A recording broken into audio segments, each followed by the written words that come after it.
ಇವತ್ತಿನ ವಿಪಕ್ಷ ಸ್ಥಾನದಲ್ಲಿರುವಂಥ B J P ಸೂಕ್ತ ರೀತಿಯಲ್ಲಿ ಹೋರಾಟ ಮಾಡ್ತಾ ಇಲ್ಲ ಅನ್ನೋದು ನಿಮ್ಮ ಅರ್ಥನ?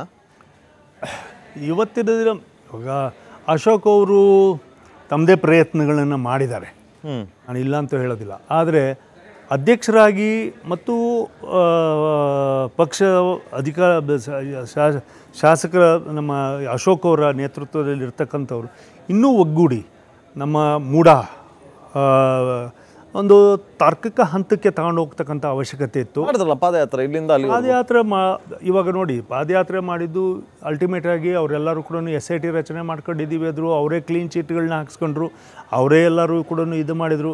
ಇವತ್ತೇನೋ ಅದು ಸಂಕಷ್ಟಕ್ಕೆ ಸಿಲುಕಿದೆ ಅಂತ ಹೇಳ್ಬಿಟ್ಟು ED ಅಂತ ಹೇಳ್ಬಿಟ್ಟು ಇವತ್ತು ಹೋಗಿದ್ರು ಕೂಡ ಓವರಾಲ್ ಇದೆಲ್ಲದೂ ಕೂಡ ಇನ್ನೂ ಕೂಡ ಸ್ಪಷ್ಟತೆ ಇಲ್ಲದೆ ಇರತಕ್ಕಂಥ ಮೂಡ ಚಳುವಳಿ ಆಗೋಯ್ತು, ಮೂಡ ಹೋರಾಟ ಆಗೋಯ್ತು, ಅದು ಬಿಟ್ಟು ಹೋಯ್ತು.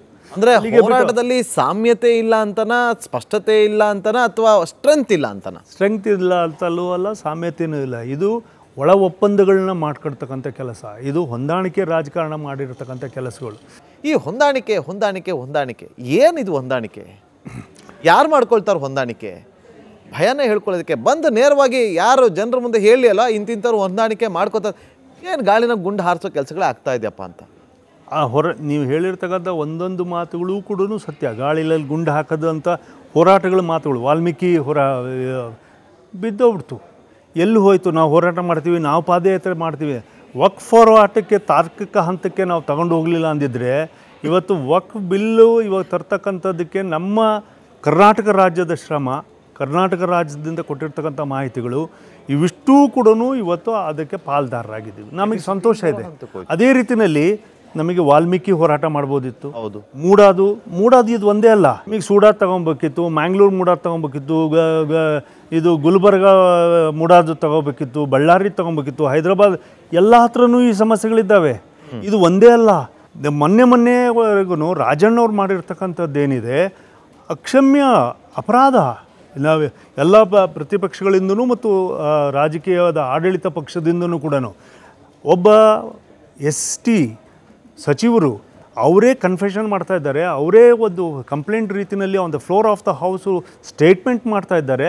ನನಗೆ ಹೀಗೆ ಹನಿ ಟ್ರ್ಯಾಪ್ ಆಗಿತ್ತು, ನಾವು ಇದರಲ್ಲೆಲ್ಲದೂ ಕೂಡ ಸಿಗಾಕೊಂಡಿದ್ದೀವಿ ಅಂತ ಹೇಳಿ ಮಾಡಿದಾಗ ಒಬ್ಬ ಪರಿಶಿಷ್ಟ ಜಾತಿಯಿಂದ ಬಂದಿರತಕ್ಕಂಥ ಒಬ್ಬ ಹೋಮ್ ಮಿನಿಸ್ಟರ್ ಆಗಿರ್ತಕ್ಕಂಥವ್ರು who is under reservation under constitution, ಅದೇ ರೀತಿಯಲ್ಲಿ ಬ್ಯಾಕ್ವರ್ಡ್ ಕ್ಲಾಸ್ CM ಇರ್ತಕ್ಕಂಥವ್ರು, ಇವರು 3 ಜನನು ಕಾನ್ಸ್ಟಿಟ್ಯೂಷನಲ್ಲಿ ಅವರು ಅಬೇಡ್ ಆಗಿರ್ತಕ್ಕಂಥವ್ರು ಅಂಡರ್ ರಿಸರ್ವೇಷನ್ಸ್.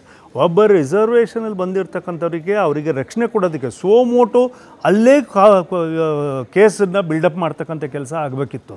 ಆದರೆ ಇವತ್ತಿನವರೆಗೂ ನನಗೆ ಅಪ್ಲಿಕೇಶನ್ ಬರಲಿಲ್ಲ, ನನಗೆ ಯಾರೂ ಕೂಡ ಮಾಹಿತಿ ಕೊಟ್ಟಿಲ್ಲ, ನಾನು ಈ ಕಂಪ್ಲೇಂಟ್ಗೋಸ್ಕರ ಕಾಯ್ತಾ ಇದ್ದೀನಿ ಅಂತ ಹೇಳಿಬಿಟ್ಟು ಮಾನ್ಯ ಗೃಹ ಸಚಿವರು ಹೇಳೋದು.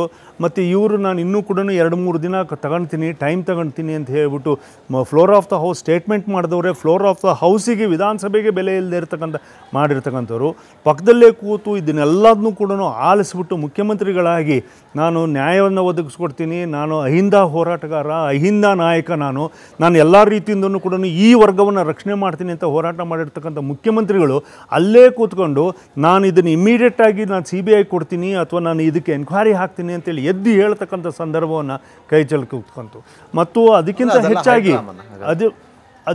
ಹೆಚ್ಚಾಗಿ ಪ್ರತಿಪಕ್ಷಗಳು ಇವನ್ನೆಲ್ಲವನ್ನೂ ಕೂಡ ಇನ್ನೂ ದೊಡ್ಡ ಮಟ್ಟಿಗೆ ಅವತ್ತಿನ ದಿನವೇ ಇವತ್ತು ದೊಡ್ಡ ಮಟ್ಟಕ್ಕೆ ತಗೊಂಡು ಹೋಗ್ಬಿಟ್ಟು ಗೌರ್ಮೆಂಟ್ನ ಕೆಳಗಡೆಗೆ ನೀಲ್ ಡೌನ್ ಮಾಡಿಸ್ತಕ್ಕಂಥ ಕೆಲಸಕ್ಕೂ ಕೂಡ ಕೈ ಹಾಕಬೇಕಿತ್ತು. ಅದರಲ್ಲೆಲ್ಲ ಒಂದು ಹತ್ರ ಇನ್ನೂ ಕೂಡ ಹೆಚ್ಚಿನ ಹೋರಾಟ ನಡೀಬೇಕಿತ್ತು. ಎಡುತ್ತು ಅಂತೀರಾ? ಎಲ್ಲರೂ ಅಲ್ಲ, ಅಶೋಕ್ ಅವರು ಪ್ರಯತ್ನ ಮಾಡಿದರು, ಸುನೀಲ್ ಅವರು ಚೆನ್ನಾಗಿ ಮಾತನಾಡಿದರು, ಯತ್ನಾಳ್ ಅವರಂತೂ ಸುನೀಲ್ ಕುಮಾರ್ ಅವರು ಮಾತಾಡ್ತಾರೆ, ಅವ್ರಿಗೆ ಯಾರು ಸಪೋರ್ಟ್ ಮಾಡಲಿಲ್ಲ ಅನ್ನೋದೊಂದು ಚರ್ಚೆ. ಹೌದು. ಆ ಕಡೆ ಅಶೋಕ್ ಅವರು ಮಾತಾಡ್ತಿದ್ದಾರೆ, ಅವ್ರಿಗೆ ಯಾರು ಸಪೋರ್ಟ್ ಮಾಡಲಿಲ್ಲ ಅನ್ನೋದೊಂದು ಚರ್ಚೆ ಇರಲಿ. ಆದರೆ ಈ ಈ ಹನಿ ಟ್ರ್ಯಾಪ್ ವಿಚಾರ ಎಲ್ಲಿಂದ ಶುರುವಾಯಿತು? ಒಂದು ಚೀಟಿಯಿಂದ ಶುರುವಾಯಿತು ಅಂತ ಚರ್ಚೆ ಆಗ್ತಾ ಇದೆಯಪ್ಪ. ಆ ಚೀಟಿ ಬಂದು ಯತ್ನಾಳ್ ಅವ್ರ ಕೈ ಸೇರುತ್ತೆ, ಆ ಯತ್ನಾಳ್ ಅವರು ಆ ಚೀಟಿಯನ್ನು ಓಪನ್ ಮಾಡ್ತಾರಂತೆ, ಆ ಓಪನ್ ಮಾಡಿದ್ಮೇಲೆ ಅದರಲ್ಲಿ ಏನೋ ಬರ್ದಿತ್ತಂತೆ, ಅಲ್ಲಿಂದ ಶುರುವಾಗುತ್ತಂತೆ. ಹೌದಾ? ಏನಿದೆ ಸರ್? ಸತ್ಯ. ಅವ್ರು ಮಾತನಾಡ್ಬೇಕಾದ್ರೆ ಯಾರೋ ಚೀಟಿ ವೆದರ್ ಟ್ರೆಷರಿ ಸೈಡಿಂದ ಬಂತು ಅಥವಾ ನಮ್ಮ ಪ್ರತಿಪಕ್ಷಗಳ ಸೈಡಿಂದ ಬಂತು ಅದು, ಬಟ್ ಅದನ್ನು ಮಾತಾಡಬೇಕಾಗಿರ್ತಕ್ಕಂಥದ್ದು ಇಶ್ಯೂ ಬೇಸ್ಡ್ ಹನಿ ಟ್ರ್ಯಾಪ್ ಮೇಲೇ ಬಂದಿದೆ. ಯಾರೋ ಚೀಟಿ ಕೊಟ್ಟರು, ಒಂದು ಸಮಸ್ಯೆ ಆಗಿತ್ತು, ಹನಿ ಟ್ರ್ಯಾಪ್ ಮೇಲೆ ಎತ್ತಿದ ತಕ್ಷಣ ರಾಜಣ್ಣವ್ರು ಸ್ಟೇಟ್ಮೆಂಟ್ ಮಾಡಿದರು ಅಂದಮೇಲೆ ಆ ಹನಿ ಟ್ರ್ಯಾಪ್ ಅಂದ್ರೆ ಇದು ಹೊಂದಾಣಿಕೆ ಅಂತ ಅನಿಸ್ತಿಲ್ವಾ? ಇದು ಹೊಂದಾಣಿಕೆ ಅಲ್ಲ. ಅಲ್ಲಿಂದ ಬಂತು ಚೀಟಿ ಬಂತು, ಹನಿ ಟ್ರ್ಯಾಪ್ ಬಗ್ಗೆ ಪ್ರಸ್ತಾಪ ಮಾಡಿ ಅಂತಂದ್ರು. ಯತ್ನಾಳ್ ಅವರು ಎತ್ತು ಪ್ರಸ್ತಾಪ ಮಾಡ್ತಾರೆ, ರಾಜಣ್ಣ ಅವ್ರು ಕಣ್ಣೀರು ಹಾಕ್ತಾರೆ. ಇಲ್ಲಿಂದ ಇವತ್ತು ಈ ಮಟ್ಟಕ್ಕೆ ಬಂದು ನಿಂತಿದೆ. ಅದು ಅಲ್ಲಿವರೆಗೂ ಹನಿ ಟ್ರ್ಯಾಪ್ವರೆಗೂ ಸರಿ. ಆದರೆ ಹನಿ ಟ್ರ್ಯಾಪ್ ಮೇಲೆ ಎಲ್ಲಿ ಹೋಗಬೇಕಿತ್ತು, ಮುಖ್ಯಮಂತ್ರಿಗಳು, ಗೃಹ ಮಂತ್ರಿಗಳು ಮತ್ತು ರಾಜಣ್ಣವ್ರ ಮೇಲೆ ಏನು ನಾವು ಹೋರಾಟವನ್ನು ಮಾಡಬೇಕಿತ್ತು ಅದನ್ನು ಬಿಟ್ಬಿಟ್ಟು ಚೀಟಿ ಎಲ್ಲಿಂದ ಬಂತು ಅಂತ ಹೇಳಿ ಹೋರಾಟ ಮಾಡೋದಕ್ಕೆ ಯಾರು ಕೊಟ್ಟರು ಅಂತ ಯಾರಾದರೂ ಕೊಡಲಿ. ಏನು ಇಶ್ಯೂ ಈಸ್ ಆ ಇಶ್ಯೂ ಬೆಳಕಿಗೆ ತಂದಿದ್ದು ಯಾರು ತರಲಿ, ವಿ ಥ್ಯಾಂಕ್ ದೆಮ್. ಇಲ್ಲ, ಅಡ್ಜಸ್ಟ್ಮೆಂಟ್ ಪಾಲಿಟಿಕ್ಸು ಈಗ ಆಗಬೇಕು ಅಂತಾರೆ, ಕಾಂಗ್ರೆಸ್ಸಿಂದ ಬಿ ಜೆ ಪಿಗೆ ಆಗಬೇಕು. ಇಲ್ಲಿ ಕಾಂಗ್ರೆಸ್ಸಲ್ಲಿ ಆಗ್ತಾ ಇದೆ. ಹಾಗಾದರೆ ಕಾಂಗ್ರೆಸ್ನಲ್ಲಿ ಅದು ಆಗಲಿಲ್ಲ ಅಂದಿದ್ರೆ ಜಾರಕಿಹೊಳಿ ಅವರು ಯಾಕೆ ಹೋಗಿ ದೇವೇಗೌಡರನ್ನ ನೋಡಬೇಕಿತ್ತು, ಕುಮಾರಸ್ವಾಮಿಯನ್ನು ನೋಡಬೇಕಿತ್ತು, ಅಥವಾ ಅಲ್ಲಿ ಕಾಂಗ್ರೆಸ್ ಲೀಡರ್ಸ್ನೆಲ್ಲದನ್ನೂ ನೋಡಬೇಕಿತ್ತು. ಅವ್ರದ್ದು ರಾಜಕೀಯ ನಿಮ್ಮ ನಾಯಕರನ್ನು ನೋಡಿದ್ರಪ್ಪ. That's what I'm telling. ಇವ್ರನ್ನ ನೋಡೋದು, ಅವ್ರನ್ನ ನೋಡೋದು, ಇವ್ರ ಕಡೆಯಿಂದ ನೋಡ್ಕೊಳೋದು. ಈ ಥರದ ರಾಜಕಾರಣದಲ್ಲಿ ಕರ್ನಾಟಕದ ಏಳಿಗೆ, ಅಭಿವೃದ್ಧಿ ಮತ್ತು ಫೈನಾನ್ಷಿಯಲ್ ಕಂಡೀಷನ್ಸು ಫುಲ್ ಕೊಲಾಪ್ಸ್ ಆಗಿರ್ತಕ್ಕಂಥದ್ದನ್ನು, ಆಡಳಿತ ಅಂತಲೂ ಕುಸಿದೋಗ್ಬಿಟ್ಟಿದೆ ಬಿಡಿ. ಹೋರಾಟ ಶುರು ಮಾಡಿದಾರಲ್ಲ ಬಿ ಜೆ ಪಿಯವರು, ಅಹೋರಾತ್ರಿ ಧರಣಿ. ಅಹೋರಾತ್ರಿ ಧರಣಿ ಇದು ಬಿಸಿ ಮುಟ್ತಾ ಕಾಂಗ್ರೆಸ್ಗೆ? ಅದು ಜನ ಹೇಳ್ತಾರೆ ಮತ್ತು ಮೀಡಿಯಾಗಳು ಎಲ್ಲವೂ ಕೂಡ ನೋಡಿದ್ದೀರಿ. ನಾವೆಲ್ಲ ಸರ್, ನಾನು ತುಂಬ ಚಿಕ್ಕವನಿರ್ಬೋದು. ರನ್ನಿಂಗ್ ರೇಸಲ್ಲಿ ಒಂದು ಆರಂಭ ಅಂತ ಇರುತ್ತೆ, ಒಂದು ಅಂತ್ಯ ಇರುತ್ತೆ. ನಿಮ್ಮಲ್ಲಿ ಆರಂಭ ಆಗ್ತದೆ, ಅಂತ್ಯ ಕಾಣ್ತಾನೆ ಇಲ್ಲ ಅಂತ. ಅದಕ್ಕೋಸ್ಕರನೇ ಆರ್ಗನೈಸೇಷನಲ್ಲಿ ಈ ಬದಲಾವಣೆಗಳನ್ನು ತರಬೇಕು ಅಂತೇಳಿ ನಾವು ವಿನಂತಿ ಮಾಡ್ಕೊಂಡಿದ್ದೀವಿ. ಆರಂಭನೂ ಕೂಡ ಅನೇಕ ಆರಂಭಗಳಾಗಬೇಕು. ಬಿಕಾಸ್ ನಮಗೆ ಒಂದು ಗುರಿಯನ್ನು ಮುಟ್ಟೋದಕ್ಕೆ ಎಷ್ಟೋ ಥರದ ರೇಸ್ಗಳಲ್ಲಿ, ಎಷ್ಟೋ ಥರದ ಒಲಿಂಪಿಕ್ಸ್ನಲ್ಲಿ ಹೇಗೆ ಒಂದು ಡೆಕತ್ಲಾನ್ ಅಂತ ಹೇಳ್ಬಿಟ್ಟು ಬೇರೆ ಬೇರೆ ಬೇರೆ ಬೇರೆ ಆಯಾಮಗಳಿದ್ದಾವೋ, ಇಲ್ಲೂ ಕೂಡ ರಾಜಕಾರಣದಲ್ಲಿ ಬೇರೆ ಬೇರೆ ಬೇರೆ ಬೇರೆ ಆಯಾಮಗಳನ್ನು, ಬಟ್ ಗುರಿ ಒಂದೇ, ನಾವೆಲ್ಲರೂ ಕೂಡ ಗೋಲ್ಡ್ ಮೆಡಲಿಸ್ಟ್ ಆಗಬೇಕು ಅನ್ನೋದು. ಆ ಗೋಲ್ಡ್ ಮೆಡಲಿಸ್ಟ್ ಆಗಬೇಕು ಅಂತಂದರೆ ನಾಯಕನ ಬದಲಾವಣೆ ಆಗಬೇಕಾ ಅಥವಾ ನಾಯಕತ್ವದ ಮೇಲೆ ಬದಲಾವಣೆ ಆಗಬೇಕಾ? ನಾಯಕತ್ವ ಮತ್ತು ನಾಯಕ. ಯಾಕಂದರೆ ನಾಯಕತ್ವನ ಹುಡುಕಕ್ಕೆ ಹೋದಾಗ ನಾಯಕ ಸಿಗ್ತಾನೆ. ನಾಯಕ ಸಿಕ್ಕ ಮೇಲೆ ಅದಕ್ಕೆ ಒಂದು ಗುರಿ ಸಿಗುತ್ತೆ, ಗೋಲ್ಡ್ ಮೆಡಲ್ ಸಿಗುತ್ತೆ.